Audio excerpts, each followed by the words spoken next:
एक बात बताया जाए, मेरा नाम मुफ्ती रजा है, मैं ही बात कर सकता हूँ। नहीं, ये जो यात्रा कर रहे हैं बिहार में बदलाव लाने के लिए, क्या लगता है कि इतनी जो पार्टियां काम कर रही है वो किस तरह का बदलाव लाएगी?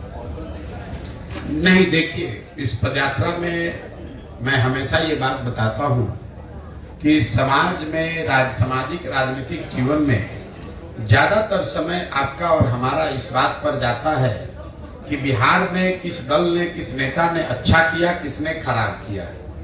जन स्वराज अभियान में मैं बिल्कुल उलट बात बता रहा हूँ। मैं ये कह रहा हूँ कि जिसने भी बिहार में शासन किया, जिस नेता ने, जिस दल ने भी यहाँ शासन किया, उन्होंने जो काम किया या करने का दावा कर रहा है, सभी बात को सही मान लिया जाए। ये मान लीजिए कि कांग्रेस ने 40-45 साल बिहार में विकास किया, जो उनका दावा है। ये मान लीजिए कि 15 साल में लालू जी ने बिहार में सामाजिक न्याय के दिशा में काम किया, गरीबों को, पिछड़ों को आवाज दे दी, यही तो उनका दावा है। मान लीजिए, ये मान लीजिए कि नीतीश कुमार भाजपा के शासन में 18 साल में यहाँ पानी, बिजली, सड़क में थोड़ा सुधार हो गया। लेकिन अगर इन सारे बातों को, सारे दावों को सही मान भी लीजिए, तो भी इस बात से कोई इनकार नहीं कर सकता है कि बिहार आज भी देश का सबसे गरीब, सबसे पिछड़ा, सबसे ज्यादा अशिक्षित, सबसे ज्यादा भूखमरी वाला राज्य है। तो कोई तो ऐसी बात है जो आपको, हमको समझ में नहीं आ रही है। हम 1965 में भी 28वें नंबर पर थे, 1990 में भी 28वें पर थे और 2023 में भी 28वें नंबर पर ही है। जब देश आजाद हुआ तो बिहार देश के 5-6 सबसे अच्छे राज्यों में था।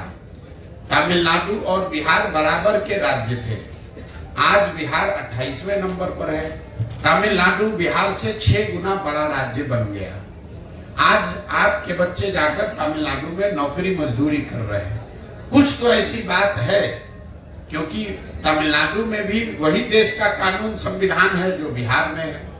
वहां पर भी ये नहीं कोई दावा कर सकता है कि तमिलनाडु में सब नेता हरिश्चंद्र है, वहां भ्रष्टाचार नहीं है। कोई ये दावा नहीं कर सकता है कि केरल में, महाराष्ट्र में, कर्नाटक में जाति नहीं है। इन सब के बावजूद वहां तरक्की हुई है, कम हो या ज्यादा, तरक्की हुई है। बिहार एक ऐसा राज्य है जो पीछे चलता जा रहा है। तो कहीं ना कहीं आपको, हमको बिहार के शहरी होने के नाते ये सोचने और समझने की जरूरत है कि ऐसी क्या बात है जो कि बिहार में हम लोग आगे जाने के बजाय पीछे जा रहे हैं। और मेरी जो अपनी समझ है, जो मैंने आपको बताया, इसकी वजह दलों और नेताओं में नहीं है, समाज में है। जब आपको, हमको अपने बच्चों की चिंता नहीं है तो कोई दल और नेता आपकी और हमारी चिंता क्यों करेगा? आप मोदी जी को देखिए। मोदी जी देश के प्रधानमंत्री हैं। वो गुजरात के भी प्रधानमंत्री हैं, बंगाल के भी प्रधानमंत्री हैं और बिहार के भी प्रधानमंत्री हैं। जब मोदी जी कल परसों बंगाल गए, वहां पर उन्होंने मेट्रो का उद्घाटन किया। अभी 2 दिन के बाद वो गुजरात जाएंगे, वहां सेमीकंडक्टर के फैक्ट्री का उद्घाटन करेंगे। कल मोदी जी बिहार आए थे, उन्होंने यहाँ जूट मिल, चीनी मिल की बात नहीं की। यहाँ पर वो क्या बात कर रहे हैं? लालू का डर दिखा रहे हैं कि हमको वोट नहीं दोगे, भाजपा को वोट नहीं दोगे, जंगल राज आ जाएगा। ये पूरे बिहार को हम 5 किलो अनाज खिला रहे हैं गरीबों को, इसलिए वोट दो। हमने मंदिर बना दिया, इसलिए वोट दो। मोदी जी वही हैं, लेकिन अलग अलग राज्य में अलग अलग तरीका लोग अपनाते हैं। क्यों? क्योंकि उनको भी मालूम है कि बिहार में लोग पढ़ाई और रोजगार नहीं मांग रहे हैं। बिहार में लोग 5 किलो अनाज मांग रहे हैं, हिंदू मुसलमान मांग रहे हैं, जाति मांग रहे हैं। तो आपको जातिगत जनगणना मिला। जो चीज आप लोकतंत्र में मांगेंगे वही तो मिलेगा। हम लोग इस पर चिंता करते हैं कि वोट किसको दिया जाए। मेरी अपनी 20 वर्ष की समझ है कि किसको आप वोट देते हैं ये जरूरी नहीं है। ज्यादा महत्वपूर्ण है कि आप वोट किस बात के लिए देते हैं। एक और आपको आंकड़ा दे रहा हूं, जितने दक्षिण के राज्य हैं जो आज देश में आगे हैं, केरल, तमिलनाडु, कर्नाटक, आंध्र प्रदेश, तेलंगाना, कोई भी ऐसा राज्य नहीं है जहां एक व्यक्ति 10 वर्ष से ज्यादा मुख्यमंत्री लगातार रहा। लेकिन बिहार में आप देख लीजिए 32 बरस से लालू नीतीश, इसके आगे हम लोग देखने को तैयार ही नहीं है। ये इसलिए है कि जाति धर्म के नाम पर बंधुआ मजदूरी हो गई, एक आदमी बन गया, अब वो और उसके बच्चे ही यहाँ पर आगे चलाते रहेंगे। तो नई हवा, नई सोच, नया प्रयास हो नहीं रहा है। इसलिए नहीं हो रहा है कि समाज उसके लिए वोट नहीं कर रहा है। तो जब तक आप समाज में ये सुधार नहीं लाएंगे कि मेरे भाई तुम पाकिस्तान और पुलवामा के लिए वोट दे रहे हो, जबकि तुम्हारे बच्चे जाकर गुजरात में, तमिलनाडु में मजदूरी कर रहे हैं, तो तुम्हारा भला कैसे होगा। जितने मुसलमान समाज के लोग हैं, मैं 18 महीना से पैदल चल रहा हूँ, 5000 से ज्यादा गांव में जाने के बाद मैं रोज मंच से कहता हूँ कि दलितों के बाद सबसे ज्यादा गरीब, बदहाल, फटेहाल अगर कोई बिहार में है तो मुसलमान है। लेकिन 32 साल से मुसलमानों ने लालटेन का साथ नहीं छोड़ा है। इस 32 साल में मुसलमानों ने कभी ये नहीं पूछा लालटेन से कि आप सड़क मंत्री हैं तेजस्वी जी, हमारे गांव में सड़क क्यों नहीं बना। आप ग्रामीण कार्य मंत्री हैं, लेकिन हमारे गांव की नालियों गलियों की दुर्दशा क्यों है। आप स्वास्थ्य मंत्री थे, हमारे बच्चों के लिए अस्पताल, दवा, डॉक्टर क्यों नहीं है। आप शिक्षा मंत्री थे, हमारे बच्चों के लिए पढ़ाई क्यों नहीं है। मुसलमान इन सारे परेशानियों के बावजूद जाकर उसी लालटेन को वोट दे रहा है। यही हाल भाजपा के वोटर का है। कोई नहीं पूछ रहा है मोदी जी से कि भाई आप देश में इतने बड़ी बड़ी बात कह रहे हैं, बिहार की बंद चीनी मिल, जूट मिल कब चालू होगी ये बताओ। आप बताइए, देश में कौन ऐसा उद्योगपति है जिसको अगर मोदी जी ये कह दे कि तुमको बिहार में जाकर चीनी मिल लगाना है, और उसका हिम्मत है कि वो कह दे कि नहीं लगाएंगे। फिर मोदी जी ने ये क्यों नहीं कहा? इसलिए नहीं कहा कि उनको मालूम है कि ये काम करे चाहे न करे, बिहार की जनता हमको मुफ्त में वोट देगी ही देगी। उनको मालूम है कि बिहार की जनता भाजपा को सिर्फ एक बात पर वोट देगी, लालू का डर दिखाते रहो, वोट बोड़ा में लेते रहो, मंदिर और अनाज की बात करते रहो, लोगों से वोट लेते रहो।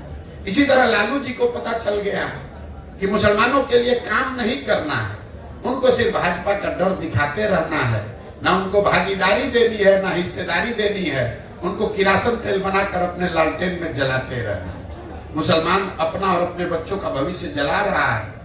लालटेन की रोशनी लालू जी के घर में हो रही है, मुसलमानों के घर में नहीं हो रही है। लेकिन अगर ये बात मुसलमानों को नहीं समझ में आएगी तो कैसे कोई सुधार ला देगा। कोई एक प्रशांत किशोर आ जाए कि 10 प्रशांत किशोर आ जाए। इसीलिए हमने दल नहीं बनाया है, इसीलिए हम वोट नहीं मांग रहे हैं।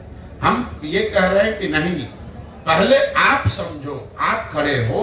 अगर आप अपने बच्चों के लिए खड़े होगे तो प्रशांत किशोर आपकी मदद करेंगे। आपको लग रहा है कि हम कुछ नया काम कर रहे हैं, हम अपने दिमाग में वही काम कर रहे हैं जो पहले कर रहे थे।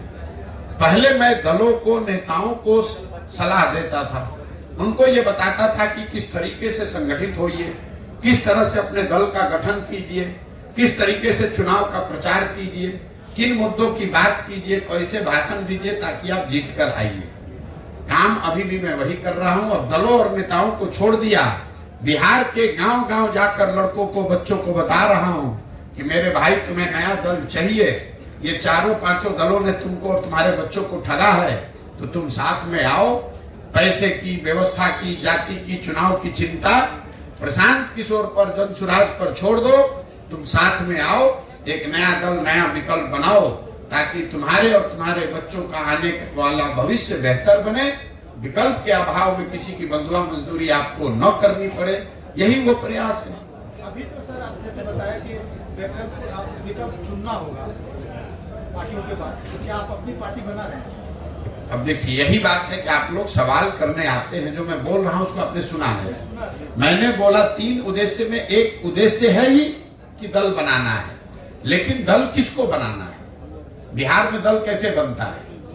हमने दल बनाया तो हम बन गए दल के नेता, और हमने ये घोषणा कर दी कि हमारे बाद होंगे हमारे बेटा, और बिहार की जनता पूरे जीवन भर झोला लेकर, झंडा लेकर घूमते रहो। मैं ये कह रहा हूं कि अगर दल बनाना है तो जिन लोगों को दल बनाना है उनको एकत्र किया जाए, सब लोग मिलकर दल बनाएं। प्रशांत किशोर क्यों बनाएंगे? प्रशांत किशोर एक व्यक्ति है, ऐसे तो लाखों लोग बिहार में हैं जो नया दल बनाना चाहते हैं। वो लोग सब साथ में आए और दल बनाए, तब सफलता मिलेगी, तब बिहार में सही मायनों में परिवर्तन होगा। जी सर, एक सवाल होगा आपसे।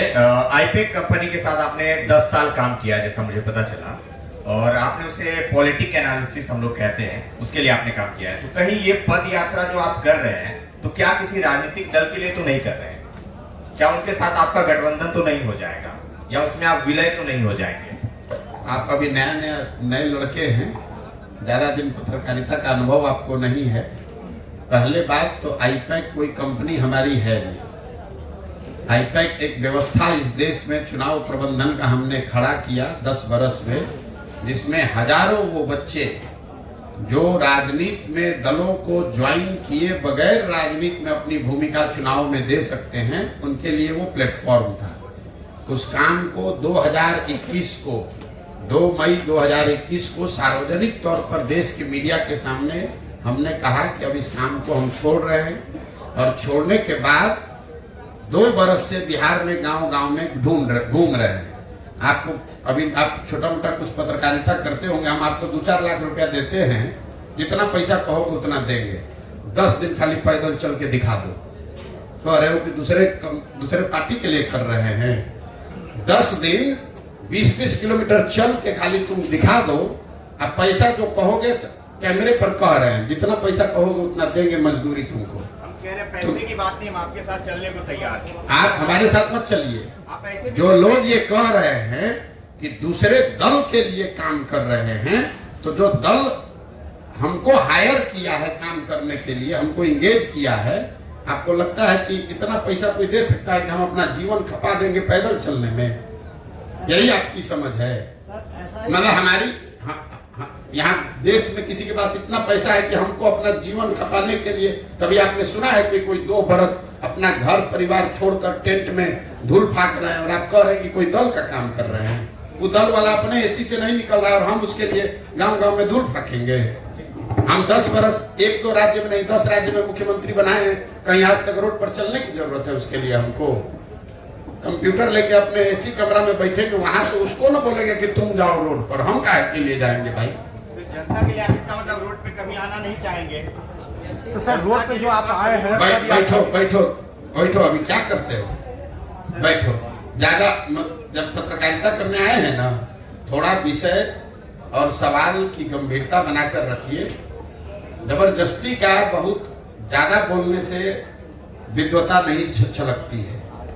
हम क्या कर रहे हैं अभी आपको समझने में थोड़ा समय लगेगा, लेकिन आपको इतना ही कहेंगे कि जो हम कह रहे हैं उसको मत सुनिए, जो कर रहे हैं उसको देखिए। अगर आप ही की इतनी समझ होती, अगर 2011 में तुम्हें कहते कि हम देश में चुनाव प्रबंधन का कोई चीज खड़ा कर रहे हैं, जहां बड़ा बड़ा दल और नेता हमारे पास आएगा सलाह लेने की चुनाव कैसे लड़ा जाता है, तो तुम्हारे जैसा आदमी उस समय कहता भैया ऐसा कभी हो सकता है? कभी हो सकता है ऐसा? ठीक है सर, मेरा नाम अमरेंद्र है, मैं आज तक से जुड़ा हुआ हूँ। मेरा कोई सवाल नहीं है, इसलिए सवाल नहीं है कि पहले तो पक्ष से सवाल होता था, अब विपक्ष से सवाल होता है। न तो अब पक्ष है न विपक्ष है, इसलिए मेरी एक राय है। जिस तरह से आप ग्रामीण स्तर पर पंचायत दर पंचायत भ्रमण करते हैं, तो मेरी अपनी राय है कि आजकल राजनीति किसान पर ज्यादा फोकस हो रहा है। तो क्यों नहीं जन सुराज जो है, जिस तरह से पूरे देश में चैम्बर ऑफ कॉमर्स है, उसी तरह से पंचायत स्तर पर हम चैम्बर ऑफ फार्मर्स का भी गठन करें, बाद में स्टेट लेवल पर करें, ताकि ये सुनिश्चित हो अगर बीज का कीमत चैम्बर ऑफ कॉमर्स तय करे तो फिर अनाज का कीमत चैम्बर ऑफ फार्मर्स तय करेगा। एक ये मेरा सुझाव है। दूसरी बात एक जानना ये चाहते हैं कि जो अभी जो राजनीति में चुनाव में जाति जनगणना बहुत ज्यादा फोकस हो गया है, तो आपकी नजर में ये जाति जनगणना क्या ये सिर्फ पॉलिटिकल बेनिफिट है या फिर जन जन का इसमें फायदा है? देखिए, पहली बात आपको बता दें, जो आपने सुझाव दिया उसके लिए धन्यवाद। लेकिन जो लोग आप लोग बिहार में रहते हैं, अगर इस विषय को गंभीरता से समझना चाहते हैं तो अपने आप से ये सवाल पूछिए कि बिहार में किसानों की इतनी बदहाली के बावजूद पिछले 70-75 साल में कोई किसान का नेता, कोई किसान का आंदोलन क्यों नहीं हुआ? इसलिए नहीं हुआ कि बिहार में किसानों की संख्या, विशुद्ध किसानों की संख्या बहुत कम है। जो लोग किसान हैं, जो जमीन के मालिक हैं, वो खेती किसानी नहीं कर रहे हैं, वो रेंट पर अपनी जमीन को दे रहे हैं। उनको किसानों के मुद्दों से बहुत सरोकार नहीं है। उनको जो बटाई का पैसा मिलता है वो एक तरीके से लैंड के ओनर हैं जो उससे रेंट लेते हैं, और जो आदमी एक्चुअली में किसानी कर रहा है वो किसान वो भी नहीं है, क्योंकि उसकी जमीन नहीं है, वो मजदूर है, वो रेंट पर लेकर जमीन पर खेती कर रहा है। बिहार में 95% जो किसान है वो 2 बीघा से कम का मालिक है। तो उसकी जो खेती है वो खाने वाली खेती है, कमाने वाली खेती नहीं है। गांव देहात में आप सुनते होंगे लोग कहते हैं कि भैया रोपनी करने आए हैं, कटिया करने आए हैं, कमाने के लिए इसके बाद लुधियाना जाएंगे, पंजाब जाएंगे, कोयम्बटूर जाएंगे। क्यों ऐसा लोग कहते हैं? क्योंकि खेती यहाँ के लोगों की समझ में, नजर में खाने का जरिया है, अपने और अपने बच्चों के लिए खाने की सुनिश्चितता हो जाए। खेती आमदनी का जरिया बिहार के लोगों के लिए नहीं है। तो इस बात की गंभीरता और इसकी गहराई को आप समझिएगा, गहराई में जाकर तब आपको पता चलेगा कि बिहार में इतना बड़ा इकोनॉमी रूरल और एग्रीकल्चर आधारित होने के बाद भी यहाँ आज तक सहकारिता के क्षेत्र में कुछ काम नहीं हुआ। आज तक यहाँ पर फार्मर्स एसोसिएशंस नहीं बने। आज तक यहाँ किसानों के लिए कोई बीज और फसल के बेचने की व्यवस्था सरकारी या गैर सरकारी नहीं बनाई गई। और किसान यहाँ हर साल अपने फसल को 30-40% कम दाम पर बेचकर भी आंदोलित क्यों नहीं होता है? अभी आप देख रहे हैं कि देश में किसानों का आंदोलन चल रहा है। वो कौन किसान है? वो पंजाब के किसान हैं, हरियाणा के किसान हैं, जिन्होंने अपना धान सरकारी मंडियों में पंजाब में 2100 रुपया में बेचा है। पूरे बिहार में किसानों ने धान बेचा है 1600 में, 1700 में, लेकिन बिहार का एक भी आदमी किसान दिल्ली आंदोलन में नहीं गया है, क्योंकि यहाँ पर विशुद्ध किसान बचे ही नहीं हैं। लोग खेती से, किसानी से अपने जीवन को बेहतर बनाने का रास्ता नहीं देखते हैं, वो खेती को खाने का जरिया मानते हैं। और इस तलाश में, इस अवसर में बैठे हैं कि कोई नौकरी मिल जाए, कोई धंधा मिल जाए कि खेती से जान छूटे, 1 बीघा जमीन भी है तो उसको बटाई पर दे, गांव छोड़कर भागे। इसलिए किसानों की समस्या यहाँ बहुत बड़ी है। इसको नए सिरे से सोचने, समझने और सुधारने की जरूरत है। दूसरा जो आपने सवाल किया, और इसीलिए जन स्वराज का एक उद्देश्य है कि हर पंचायत में, मैंने जो कहा, आपने शायद आप लेट से आए, कि हर पंचायत में यहाँ की खेती को खाने वाली खेती से कमाने वाली खेती कैसे बनाया जाए, इसका एक योजना बनाया जा रहा है। कि भाई आप धान की खेती करते हैं, इसके बजाय आप लहसुन की खेती करें, और करने के लिए सरकार आपको क्या मदद करे ताकि आपको आमदनी हो उससे। दूसरा जो आपने सवाल किया जातिगत जनगणना का, पिछले 1 साल से हम पैदल चल रहे हैं और हर जगह ये सवाल पूछा जाता है। देखिए, जातिगत जनगणना होने में कोई दिक्कत नहीं, उससे कोई नुकसान नहीं। पहली बात तो जो बिहार में हुआ वो जनगणना है ही नहीं, वो सर्वे है। जनगणना तो केंद्र सरकार का मामला है। सर्वे और जनगणना में ये फर्क है कि जानकारी भले एक ही आई हो, सर्वे का कोई वैधानिक आधार नहीं है।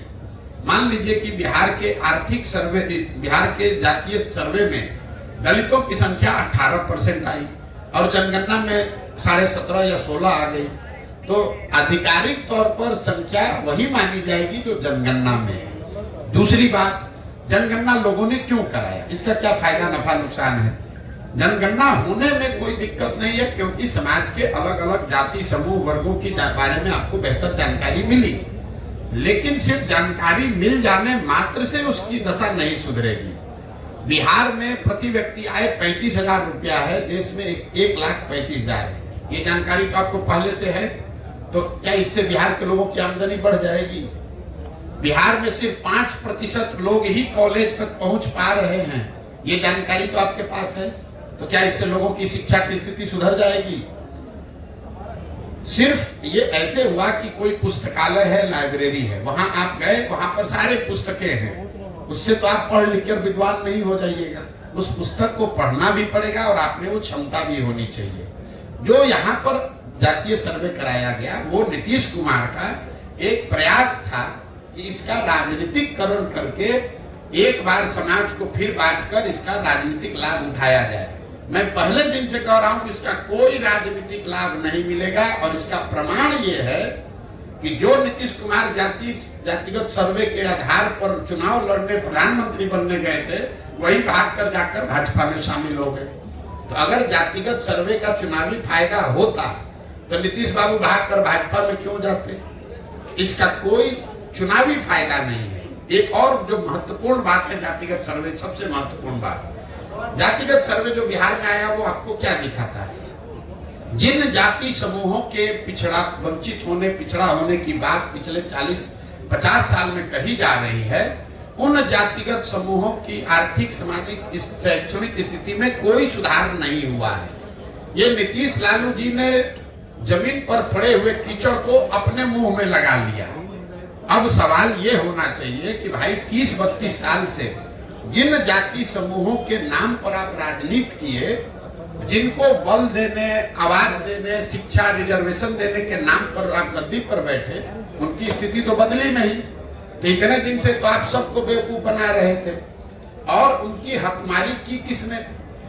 पूरे बिहार में 32 साल से राज कौन कर रहा है? लालू कर रहे हैं, नीतीश कर रहे हैं। तो किसने इसको रोका है कि मुसलमानों को, पासमंदा समाज के लोगों को आप गृह मंत्री बना दीजिए? किसने नीतीश कुमार को रोका है कि किसी महादलित को आप यहाँ पर फाइनेंस मिनिस्टर बना दीजिए, सड़क का मंत्री बना दीजिए, शिक्षा मंत्री बना दीजिए, किसी अति पिछड़ा समाज को आप जल संसाधन मंत्री बना दीजिए? आज तक बनाया? इन लोगों का ये वोट लेते हैं, लेकिन जब सरकार बनती है तो उसमें जितने बड़े विभाग हैं वो तेजस्वी यादव रहेंगे, वो नीतीश कुमार रहेंगे। 18 साल में नीतीश कुमार ने गृह मंत्रालय नहीं छोड़ा, किसी अति पिछड़ा को गृह मंत्रालय दे दो।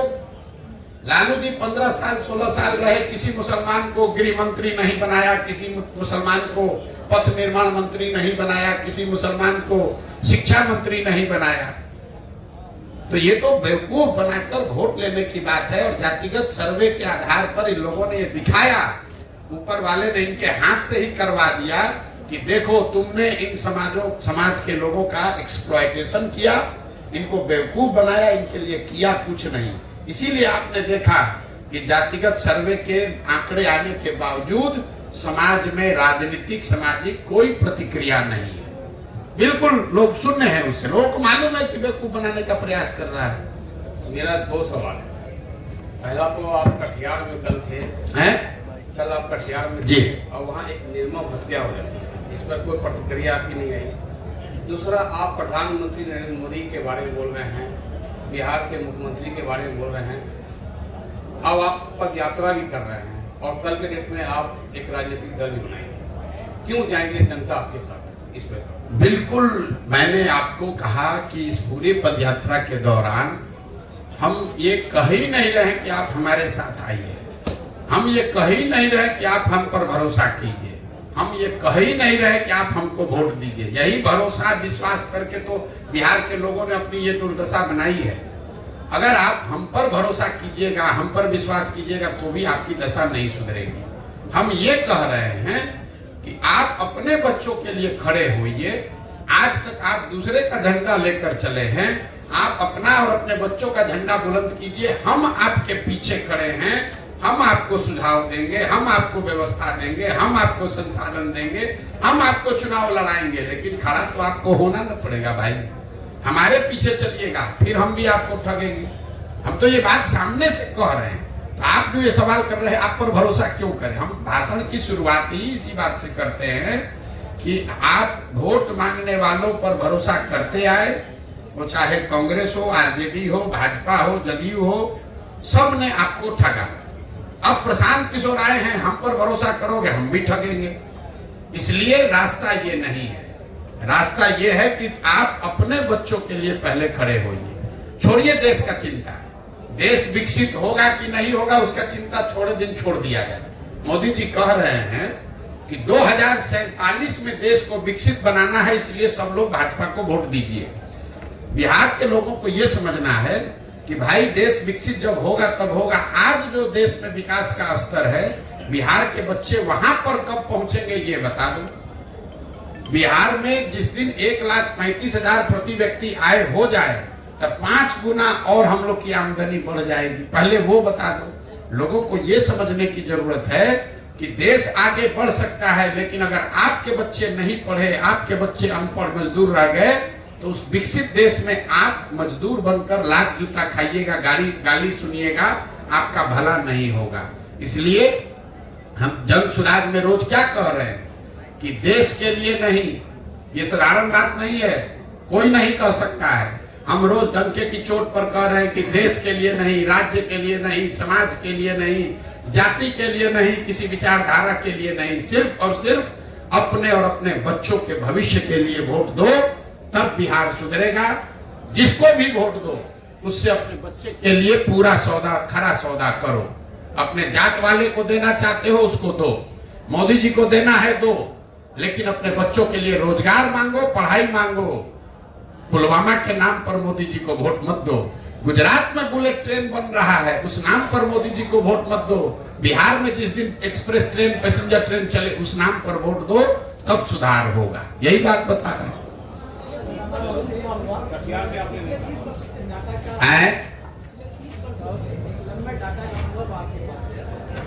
किसका अनुभव है? डेटा का। अच्छा,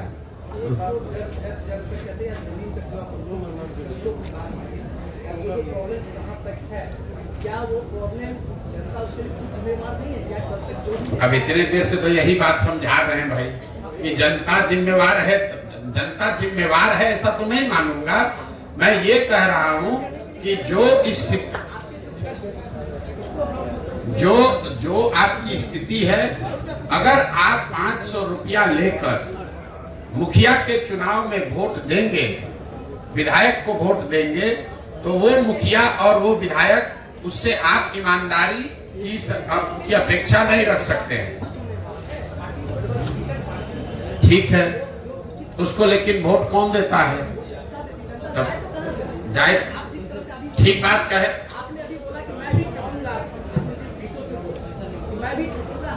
सवाल क्या है भैया, वो पूछ लो। भाषण मत दीजिए, सवाल पूछो। सवाल पूछो, डेटा कुछ नहीं बोले अभी तक। अभी तक इतना देर में कोई आपका डेटा सुना नहीं।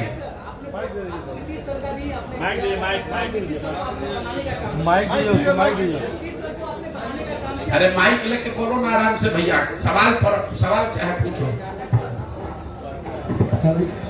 डेटा का जो अनुभव आपके पास है हर चीज का, कहाँ जनता के पास क्या प्रॉब्लम है, कौन क्या चाह रहा है, कौन क्या कर रहा है, ये बहुत बड़ा एनालिसिस है। और जो एनालिसिस पे ही हम कुछ कर सकते हैं। और आप अभी बोल रहे थे नीतीश सरकार का भी आपने डेटा दिया, और नीतीश सरकार में कहीं ना कहीं जो बनी पिछले बार, उसमें आपका बहुत बड़ा योगदान है। और ये अचानक ये बदलाव कि आप खुद मैदान में आ गए, बिहार में पदयात्रा शुरू कर दी और लोगों को अलग जगाना शुरू कर दिए, ये एक बड़ा बदलाव चाहिए यदि आप उससे निकलना चाहो। बच्चों की सवाल क्या है? मैं चाह रहा हूँ ये जो चेंज की बातें आप कह रहे हैं, बता रहे हैं निकट भविष्य में जो चुनाव होने वाला है उसकी एक बड़ी तैयारी हर कोई कर रहा है। उसका एक पार्ट आप भी हो सकते हैं, या हर मोदी जी भी, हर कोई एक पार्ट है। बट सवाल क्या है? ये आपकी क्या पूछ रहा हूँ, सवाल क्या है? ये आपकी क्या ऑथेंटिटी है निकट भविष्य में जो लोग बदल जाएंगे, जो बड़े बदलाव के लिए आप निकल चुके हैं पूरे बिहार में, इसे क्या लग रहा है कितना परसेंटेज लोग बदलेंगे आपके इस पदयात्रा से? मेरे भाई, हमारे पास कोई थर्मामीटर है नहीं कि हम ऐसे लगाएं और बता दें कि कितना परसेंट आदमी बदल रहा है, कितना परसेंट आदमी नहीं बदल रहा है। हमारा काम है कि जिस विश्वास से, जिस विचारधारा को लेकर, जिस सोच को लेकर हम चले हैं, उसको ईमानदारी और शुद्धता से हम करें। हमारा वो काम हम कर रहे हैं। अब ये समाज पर है कि इसको देखे, जांचे, सवाल करे, मूल्यांकन करे। उसको अगर सही लगे तो इससे जुड़ेगा, नहीं सही लगेगा तो नहीं जुड़ेगा। आप भैया सवाल अभी कुछ पूछ रहे थे, कुछ पे आ गए। मेरे भाई ऐसा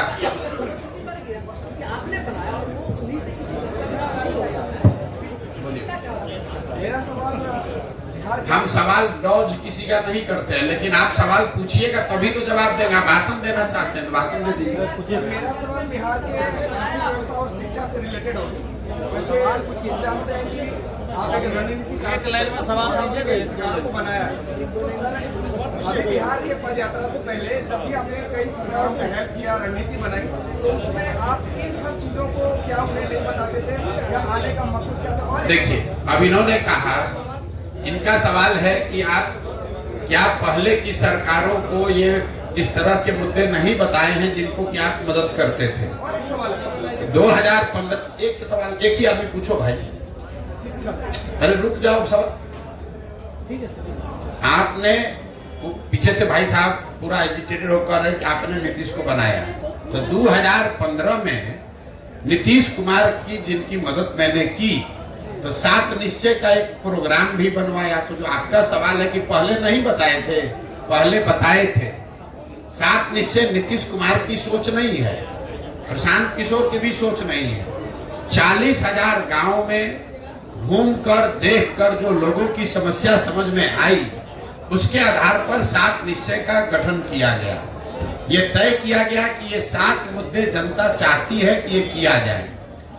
उस काम को कराने के लिए बिहार विकास मिशन की स्थापना भी करवाई, लेकिन जिसको आपने चुनकर वो जिम्मेवारी दी, अगर 7 निश्चय वो लागू नहीं किया, तो मेरा नागरिक होने के नाते ये फर्ज नहीं है कि हम सवाल उठाएं। अगर बिहार के हर 18 से 35 साल के बच्चे को बेरोजगारी भत्ता के तौर पर 1,000 रुपया मिलता, तो क्या ये बेहतर नहीं होता? वही बात तो आज उठा रहे हैं। अगर बिहार के हर नाली गली का पक्कीकरण हो जाता है, तो बिहार की स्थिति नहीं सुधरती, वही बात बता रहे हैं। अगर बिहार के हर गांव घर में नल से पानी पहुंच जाता है, तो बिहार के लोगों की दशा नहीं सुधरती, वही बात बता रहे हैं। तो नई बात क्या बता रहे हैं? ये काम पहले नीतीश कुमार को बताया कि भैया आप इसको कीजिए, आपको जिताने में मदद करते हैं, उन्होंने नहीं किया। तो अब हम जनता को बता रहे हैं कि भैया ये तो नहीं किए, हम लोग साथ में, आप लोग आइए, सब लोग मिलके दल बनाइए, हम जिताते हैं आपको, फिर तब हम लोग अपना काम करेंगे। मैं अरुण कुमार हूँ, मैं करस्पॉन्डेंस हूँ। मेरा पूरे देश में परिवारवाद का मामला चल रहा है, इससे आप किस रूप में देखते हैं? परिवारवाद की जो स्थिति है, ये वो दीमक है जो राजनीति को, लोकतंत्र को कमजोर कर रहा है। लेकिन परिवारवाद का मतलब ये नहीं है कि लालू जी का लड़का राजनीति में आ गया कि सोनिया गांधी का लड़का आ गया। परिवारवाद को अगर आपको समझना है तो बिहार की स्थिति को आप जरा देखिए। बिहार का एक आंकड़ा दे रहे हैं, इसको याद समझ लीजिए। बिहार में पिछले 30 वर्ष में जितने लोग सांसद विधायक बने हैं, चाहे वो किसी भी दल के हैं, किसी भी दल का सांसद विधायक है 30 वर्ष में, सबका सूची बनाइएगा तो आपको पता चलेगा कि बिहार में सिर्फ 1250 परिवार के लोग ही विधायक और सांसद बने हैं। बिहार में की आबादी है 13 करोड़, यहाँ रहते हैं 3.5 करोड़ परिवार, लेकिन सिर्फ और सिर्फ 1250 परिवार के लोग ही विधायक सांसद बने हैं। इसका मैं आपको एक उदाहरण दूंगा, आपको समझ में आएगा। आपको हमको लग रहा है मोदी जी आकर बोले कि लालू जी परिवारवाद कर रहे हैं, लालू जी कहेंगे ना ना तुम्हारे पार्टी में भी परिवार, भाजपा में भी परिवारवाद वाले लोग हैं, हम दोनों को हटा रहे हैं किनारे। आप एक उदाहरण देखिए बिहार के नजरिए से। भाजपा में अभी प्रदेश अध्यक्ष है सम्राट चौधरी जी, उप मुख्यमंत्री इस राज्य के। सम्राट चौधरी जी कौन है? इनके पिताजी का नाम है शकुनी चौधरी। जब इस राज्य में कांग्रेस का शासन था आज से 35 साल पहले, तो शकुनी चौधरी जी कांग्रेस की उस सरकार में विधायक और मंत्री थे। फिर जनता ने कांग्रेस को हटाया, लालू जी की सरकार बनाई, तो लालू जी के भी सरकार में शकुनी चौधरी विधायक और मंत्री बने। फिर जनता ने लालू जी को हटाया, नीतीश जी की सरकार बनाई, नीतीश जी के भी सरकार में शकुनी चौधरी विधायक और मंत्री बने। फिर जनता ने नीतीश कुमार को हटाया, मांझी जी मुख्यमंत्री बने, उसमें भी शकुनी चौधरी विधायक और मंत्री थे। आज जब देश में भाजपा दिख रही है, तो भाजपा को भी कोई दूसरा कुशवाहा लड़का नहीं मिला, उनको भी शकुनी चौधरी का लड़का ही मिला है। ये आपको क्या दिखाता है? ये आपको हमको लगता है कि हम कांग्रेस को हटाए, लालू को लाए, लालू को हटाए, नीतीश को लाए। एक ही परिवार का आदमी है, सरकार चाहे किसी की हो। और मैं आपको सिर्फ एक उदाहरण दे रहा हूं।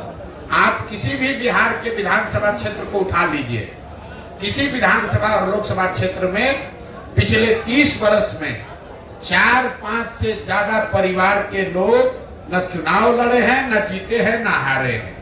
तो जब तक इस व्यवस्था को नहीं बदला जाएगा कि विधायक का लड़का विधायक बने, मंत्री का लड़का मंत्री बने, तब तक सुधार नहीं होगा। आप इसको समझिए, अगर सुनील गावस्कर का लड़का ही क्रिकेट खाली खेलता तो हमने अपने सचिन तेंदुलकर को कहां देखा होता। अगर सचिन तेंदुलकर का लड़का ही टीम में रहेगा तो विराट कोहली कहां से आएंगे। अगर विराट कोहली ही खाली रहेंगे, उनका लड़का रहेगा, तो सूर्य कुमार यादव कहां से आएंगे। ये लोकतंत्र इसलिए बना हुआ है कि जिसमें भी क्षमता है वो आगे आए, समाज का नेतृत्व करे। बिहार में राजनीतिक बंधुआ मजदूरी ने लोकतंत्र को ही करीब करीब खत्म कर दिया है। 1000-1200 परिवार के लोगों ने जाति धर्म के नाम पर, पैसे और बाहुबल के नाम पर पूरी व्यवस्था को हाईजैक कर लिया है। किसी की सरकार बने, वही आदमी विधायक मंत्री बन जाता है। फिर आप और हम कह रहे हैं कि बिहार में परिवर्तन नहीं हो रहा है। अब शकुनी चौधरी अगर 30 वर्ष में कांग्रेस के राज में, लालू जी के राज में, नीतीश के राज में सुधार नहीं कर पाए, तो अभी भाजपा के साथ जुड़कर कैसे सुधार कर देंगे। ये बात समझने की जरूरत है। इसलिए जन सुराज में नीचे से वैसे लोगों को खड़ा किया जा रहा है जिनके बाबूजी विधायक नहीं है तो कोई बात नहीं है, आपके पास पैसा नहीं है तो कोई बात नहीं है, आपके पास अगर समाज की समझ है, आप में जज्बा है, नियत है, बिहार को सुधारने की मंशा है, तो आप जन सुराज से जुड़िए। बाकी चिंता जन सुराज आपके बिहार में करेगा। बहुत बहुत धन्यवाद भैया, खत्म कीजिए, मेरे दिन बचल करें। लास्ट क्वेश्चन सर, मेरा नाम फैसल कलीम है, मैं सीमांचल डायरी से हूँ। मेरा स्पेसिफिक सवाल है सीमांचल को लेकर, क्योंकि आपने बार बार अपने भाषणों में ये जिक्र किया है पलायन बिहार की एक बड़ी समस्या है, तो सीमांचल की भी एक बड़ी समस्या है। जब हमने इसको डिग किया तो इसमें सबसे बड़ा कारण हमें फ्लड नजर आता है। तो आपके पास कोई ऐसा रोड मैप है? देखिए, ऐसा है, फ्लड सिर्फ सीमांचल की समस्या नहीं है, कोसी में भी फ्लड की इतनी ही समस्या है। नेपाल से लगता हुआ पूरा जो एरिया है, सीतामढ़ी, शिवहर, वहां पर भी फ्लड की समस्या है। बिहार में 50% जो यहाँ के प्रखंड है वहां फ्लड की संभावना है, या वहां उसका फ्लड का डर है। पलायन बिहार में हमने देखा, जहां पर फ्लड आ रहा है, जहां नहीं आ रहा है, पलायन हर जगह। ऐसा नहीं है कि जिस प्रखंड में, जिले में बाढ़ नहीं आ रहा है वहां पर उद्योग धंधा चल रहा है, वहां से पलायन नहीं हो रहा है। फर्क इतना है कि जिन प्रखंडों से, जिलों से में बाढ़ आ रहा है वहां पर पलायन का स्तर 60-70% है, जहां पर बाढ़ नहीं आ रहा है वहां का पलायन 40-50% है। तो जल संसाधन को लेकर बिहार में एक नए समुचित होलिस्टिक प्रयास की जरूरत है, क्योंकि सिर्फ बाढ़ की समस्या नहीं है। 50% प्रखंड में बाढ़ है, करीब 25% प्रखंड में, बचे हुए 25% प्रखंड में जल जमाव की समस्या है। आप जब गोपालगंज से पैदल चलेंगे तो गोपालगंज, सिवान, छपरा, वैशाली, समस्तीपुर जो एरिया है, बीच मध्य बिहार जो है, इसमें कोई ऐसा पंचायत नहीं है जहां 2-4-5 हजार एकड़ जमीन में परमानेंट पानी न लगा हुआ है। इसी तरीके से 1/3 जमीन में सूखे की समस्या है। तो परेशानी यह है कि आधी जमीन में बाढ़ है और आधा जो जमीन ठीक है उसके आधे में या तो जल जमाव है या सूखा है। तो जब तक यहाँ जल प्रबंधन की व्यवस्था समुचित तरीके से ठीक नहीं की जाएगी, तब तक सिर्फ बांध लगाने से, बाढ़ रोकने से बात बनने वाली नहीं है। तो और एक चीज और आपको बता दें, आप लोग पत्रकार हैं, आपके लिए जानकारी का विषय है। बिहार में भ्रष्टाचार हर विभाग में है, लेकिन जल संसाधन से ज्यादा भ्रष्टाचार कहीं नहीं है। इसका प्रमाण क्या है, हम आपको बता देते हैं। यहाँ चाहे किसी गठबंधन की सरकार रहे, सारे विभागों का बंटवारा होता है। 2 विभाग ऐसे हैं जिसका मुख्यमंत्री रहता है वही रहता है। एक है होम विभाग, गृह विभाग, और दूसरा है जल संसाधन विभाग। ऐसा क्यों? रोड में चोरी कीजिएगा, कल होके हल्ला हो सकता है, आप पकड़ा सकते हैं। एकमात्र विभाग जल संसाधन है जिसमें जितना लूटना है लूट लीजिए और कागज पर लिख दीजिए कि बाढ़ आया सब बह गया। तो जो सत्ता में रहता है बिहार में जल संसाधन विभाग, आप इसको जाके पत्रकार के नाते देख लीजिएगा। नीतीश कुमार 18 साल से मुख्यमंत्री हैं, 9 अलग अलग गवर्नमेंट 9 तरीके के बनाए, लेकिन जल संसाधन विभाग किसी को नहीं दिया। लालू जी जब रहे वो सब विभाग बांट देंगे, जल संसाधन नहीं बांटेंगे। ये इसलिए कि ये दुधारू गाय है। हर साल बाढ़ लाने के नाम पर, बाढ़ से बचाने के नाम पर लोग लूट करते हैं और इस यही वजह है कि ये सुधार नहीं हो रहा सर, एमडीएम पे आपका क्या ख्याल है? बिहार एमडीएम है। नीतीश कुमार की राजनीति को किस तरह से देखते हैं? नीतीश कुमार जी की राजनीति को कैसे देखते हैं? नीतीश कुमार की राजनीति को इतना ही देखते हैं, क्या उनके राजनीतिक जीवन का ये अंतिम दौर चल रहा है, जितना हाथ पांव मारना है मार ले। कुछ महीने की राजनीति बची हुई है। जदयू एज ए दल का कोई भविष्य नहीं है, ये दल खत्म हो रहा है। अब देखिए जरा नीतीश कुमार की बात, आप लोग सब पत्रकार लोग इसको सुन लीजिए भाई। आपके हमारे मुख्यमंत्री गए हैं स्कॉटलैंड, याद रखिए स्कॉटलैंड गए हैं बिहार में इन्वेस्टमेंट लाने के लिए। स्कॉटलैंड में एक ही इंडस्ट्री है।